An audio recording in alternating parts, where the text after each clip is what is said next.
അസ്സലാമലൈക്കും, welcome to സൂസ് Peppercandy. എല്ലാവരും സുഖമായി സന്തോഷത്തോട്ടിരിക്കുന്നതായിരിക്കുന്നു. വാലന്റൈൻസ് ഡേക്ക് വേണ്ടി ഉണ്ടാക്കിയൊരു കേക്ക് ആട്ടോ ഇത്. വീഡിയോ എഡിറ്റ് ചെയ്യാനൊന്നും ടൈം കിട്ടിയിട്ടുണ്ടായിരുന്നില്ല. അപ്പോൾ വിചാരിച്ചു ലേറ്റ് ആയാലും സ്റ്റൈലായി തന്നെ വന്നേക്കാമെന്ന്. അപ്പോൾ ഇന്നത്തെ recipe dainty pink cake, 1/2 kg കേക്കാണ്. എങ്ങനെ ഉണ്ടാക്കുന്നതെന്ന് നോക്കാം. ഇതിനായിട്ട് ഞാൻ 1/2 കപ്പ് മൈദ എടുത്തിട്ടുണ്ട്. അതിലേക്ക് ഒരു 1/4 ടീസ്പൂൺ ബേക്കിംഗ് പൗഡറും ഒരു പിഞ്ച് ഓഫ് സോൾട്ടും ഇട്ടിട്ടുണ്ട്. ബേക്കിംഗ് സോഡ ഇട്ടിട്ടില്ല കേട്ടോ. എന്നിട്ട് ഇത് നമുക്ക് 3 പ്രാവശ്യം അരിച്ചെടുക്കാം. 3 പ്രാവശ്യം അരിച്ചെടുക്കുന്നത് എന്തിനാണെന്ന് വെച്ചാൽ ഈവനായിട്ട് ഈ ഡ്രൈ ഇൻഗ്രീഡിയൻസ് എല്ലാം മിക്സ് ആവാനും, മാത്രമല്ല എന്തെങ്കിലും തരിതരി പോലെയൊക്കെ കട്ടയായിട്ടൊക്കെ കിടക്കുന്നെങ്കിൽ അതൊക്കെ ഒന്ന് പൊടിഞ്ഞ് ഈവനായിട്ട് മിക്സായി കിട്ടാനാട്ടോ. ഒരു പ്രാവശ്യമെങ്കിലും അരിക്കുന്നത് നല്ലതായിരിക്കും. ഇനി ഒരു ബൗളിലേക്ക് 2 മുട്ട പൊട്ടിച്ചൊഴിക്കാം. അതിനകത്തേക്ക് നിങ്ങൾക്ക് ഏതാ ഫ്ലേവർ ഇഷ്ടമുള്ളതെന്ന് വെച്ചാൽ ചേർക്കുന്നത്. ഇവിടെ വെനില എസൻസാണ് ചേർത്തേക്കുന്നത്. എന്നിട്ട് 1/2 കപ്പ് ഗ്രാനുലേറ്റഡ് ഷുഗർ, അതായത് ചെറിയ തരിയോടുകൂടിയുള്ള പഞ്ചസാര ബാച്ചായിട്ട്, അതായത് കുറേശ്ശെ ആയിട്ട് ചേർത്ത് കൊടുത്ത് നല്ലൊരു ക്രീമി ആയിട്ട് ബീറ്റ് ചെയ്തെടുക്കണം. അപ്പോൾ ഈ ബീറ്റ് ചെയ്യുമ്പോൾ നമ്മുടെ യെല്ലോ കളർ എഗ്ഗൊക്കെ മാറി ഒരു നല്ലൊരു പെയിൽ യെല്ലോ കളറാവും കേട്ടോ. നല്ല ക്രീമിഷ് കളറാവും. വൈറ്റ് ഷുഗർ വേണമെങ്കിലും ചേർക്കാം. ഏത് ഷുഗർ ചേർത്താലും നന്നായി ബീറ്റ് ചെയ്തെടുത്ത് പഞ്ചസാര ഇതിനകത്തേക്ക് നല്ലതായിട്ട് അലിഞ്ഞ് ചേരാൻ ശ്രദ്ധിക്കുക. അപ്പോൾ നന്നായി ബീറ്റ് ചെയ്യുമ്പോൾ നമുക്ക് ഈ ഒരു ടെക്സ്ചർ കിട്ടും. അതിനുശേഷം ഇതിനകത്തേക്ക് ഞാൻ 2 ടേബിൾ സ്പൂൺ വെജിറ്റബിൾ ഓയിൽ ചേർക്കുന്നുണ്ട്.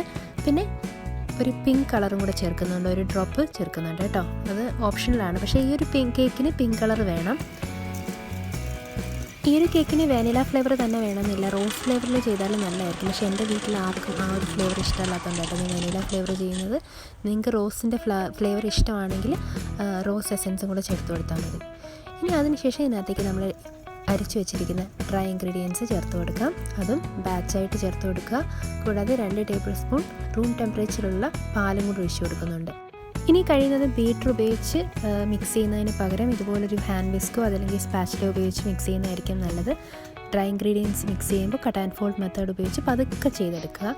അതിൻ്റെ ഡീറ്റെയിൽ ആയിട്ടുള്ള വീഡിയോ ഞാൻ ഓൾറെഡി അപ്ലോഡ് ചെയ്തിട്ടുണ്ട് കേട്ടോ. അപ്പം അത് ഡിസ്ക്രിപ്ഷൻ ബോക്സിൽ അല്ലെങ്കിൽ ഇവിടെ ഐക്കാർഡിൽ ലിങ്ക് കൊടുത്തേക്കാം. ബിഗിനേഴ്സിനൊക്കെ ചെയ്യാൻ പറ്റിയ രീതിയിൽ.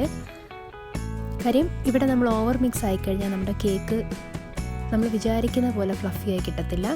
എയർ പോക്കറ്റ്സ് ഒക്കെ ഒരുപാടുണ്ടാവും. അപ്പോൾ അത് കാരണം പതുക്കെ മിക്സ് ചെയ്തെടുക്കുക. കേക്ക് ഡ്രൈ ഇൻഗ്രീഡിയൻസ് എല്ലാം മിക്സായി കഴിഞ്ഞെന്ന് തോന്നിയാൽ നമ്മൾ ഒരു കേക്ക് പാനിലേക്ക് ഒഴിച്ചു കൊടുക്കുക. എന്നിട്ടൊരു ടൂത്ത് പിക്ക് കൊണ്ട് ഇങ്ങനെ സിക്സാഗ് മോഷൻ ഒന്ന് കൊടുക്കുക. അപ്പോൾ എയർ പോക്കറ്റ്സ് ഒക്കെ ഉണ്ടെങ്കിൽ മാറിക്കോളും. പിന്നെ ഒന്ന് ടാപ്പ് ചെയ്യും കൂടെ വേണം കേട്ടോ. ഒരു 3-4 പ്രാവശ്യം ഒന്ന് ടാപ്പ് ചെയ്ത് കൊടുക്കുക. അതിനുശേഷം പ്രീഹീറ്റഡ് അവനിൽ 170 ഡിഗ്രീസിൽ ഒരു 20 to 25 മിനിറ്റ്സ് ഒക്കെ അത്ര നേരം വേണ്ടി വരത്തില്ല. അതിന് മുമ്പ് തന്നെ നമ്മുടെ കേക്ക് റെഡിയാവും. നിങ്ങളൊന്ന് ശ്രദ്ധിച്ചാൽ മതി. ഇനി നമുക്ക് മിൽക്ക് മിക്സ്ചർ തയ്യാറാക്കുന്നുണ്ട്. എപ്പോഴും തയ്യാറാക്കുന്ന പോലെ ഒരു ടിൻ ഇവാപ്പറേറ്റഡ് മിൽക്ക് അല്ലെങ്കിൽ ഫ്രഷ് ക്രീം ചേർക്കാം. പിന്നെ കണ്ടൻസ്ഡ് മിൽക്ക് ചേർക്കുന്നുണ്ട്, 1/2 ടിൻ. പിന്നെ ഇവാപ്പറേറ്റഡ് മിൽക്ക് എത്ര എടുത്തോ അത്രയും തന്നെ ഫുൾ ക്രീം മിൽക്കും കൂടെ ചേർക്കുന്നുണ്ട്, അതായത് സാധാരണ പാല്. അതിനകത്തേക്ക് ഞാൻ വാനില എസൻസ് ആണ് ചേർത്തിരിക്കുന്നത്. റോസ് ഫ്ലേവർ ഇഷ്ടമുള്ളവർക്ക് റോസ് എസൻസ് ചേർത്ത് കൊടുക്കുക.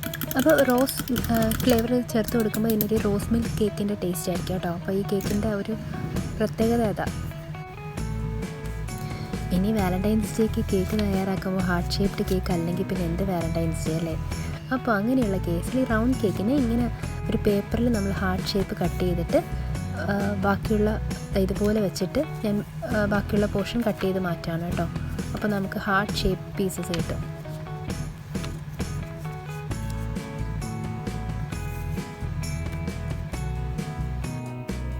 ഇനി നമുക്ക് എൻ്റെ ഫേവറേറ്റ് സെക്ഷനായ ഫ്രോസ്റ്റിങ്ങിലേക്ക് കടക്കാം. അതിനായിട്ട് മാക്ടോപ്പിൻ്റെ 1 കപ്പ് വിപ്പിംഗ് ക്രീം എടുത്ത് ബീറ്റ് ചെയ്തിട്ടുണ്ട്. അതിനകത്തേക്ക് ഒരു അല്പം വാനില എസൻസ് മാത്രമേ ചേർത്ത് കൊടുത്തിട്ടുള്ളൂ. ഇത് നന്നായി ബീറ്റ് ചെയ്തിട്ടെടുത്തിട്ടുണ്ട്. ഇനി കേക്ക് ഹാർട്ട് ഷേപ്പ് കട്ട് ചെയ്ത കേക്കിനകത്തേക്ക് മിൽക്ക് മിക്സ്ചർ ഒഴിച്ച് സോക്ക് ചെയ്തതിന് ശേഷം നമുക്ക് ക്രീം അപ്ലൈ ചെയ്ത് കൊടുക്കാം.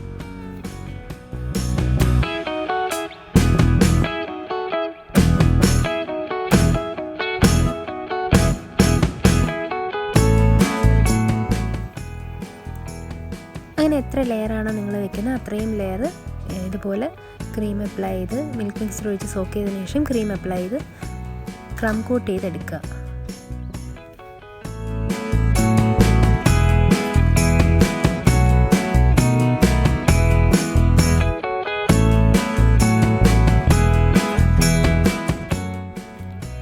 ഇനി ഈ ഒരു നോസിൽ എടുത്തിട്ട് ഈ നോസിലോ സ്റ്റാർ നോസിലോ അല്ലെങ്കിൽ ഫ്ലവർ നോസിലോ അങ്ങനെ ഏത് വേണമെങ്കിലും എടുക്കാം. ഈ ചെറിയ ഇങ്ങനെ ഗ്രൂവ്സ് ഉള്ള നോസിൽ ഏതെങ്കിലും എടുത്തിട്ട് അതിനകത്തേക്ക് നമുക്ക് ക്രീം അപ്ലൈ ചെയ്ത് കൊടുക്കാം. ക്രീം ഞാൻ വിപ്പിംഗ് ക്രീമിലേക്ക് സൂപ്പർ റെഡ് കളർ ഒരു ഡ്രോപ്പ് ഒഴിച്ച് ഒന്ന് റഫായിട്ട് മിക്സ് ചെയ്തിട്ടുണ്ട്. ഒരുപാട് ഫൈനായിട്ട് മിക്സ് ചെയ്തിട്ടില്ല.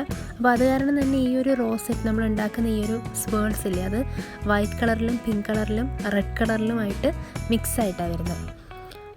നല്ലോണം മിക്സ് ചെയ്ത് നമുക്ക് ഡാർക്ക് പിങ്ക് തന്നെ കിട്ടും. പക്ഷേ അതിനേക്കാൾ ഇങ്ങനെ മിക്സായിട്ടിരിക്കുമ്പോൾ എനിക്ക് തോന്നുന്നു ഈ വീഡിയോയിൽ അത് അത്ര എവിഡൻ്റ് അല്ല. എന്നാലും നേരിട്ട് കാണാൻ അങ്ങനെ ചെയ്യുമ്പോഴേക്കും കൂടുതൽ ഭംഗി കേട്ടോ.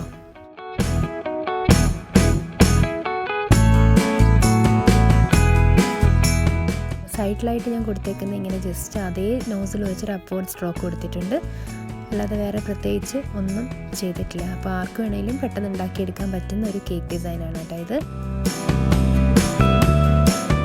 അപ്പോൾ എല്ലാവർക്കും ഈ ഡെയിൻറ്റി ഡിലൈറ്റ്ഫുൾ പിങ്ക് കേക്കും കൂടെ എൻ്റെ വീഡിയോ ഇഷ്ടമായെന്ന് വിചാരിക്കുന്നു. Thank you for watching. വീണ്ടും മറ്റൊരു വീഡിയോയിൽ കാണുന്നവരെ ബൈ ഫ്രം പെപ്പർകാൻഡി.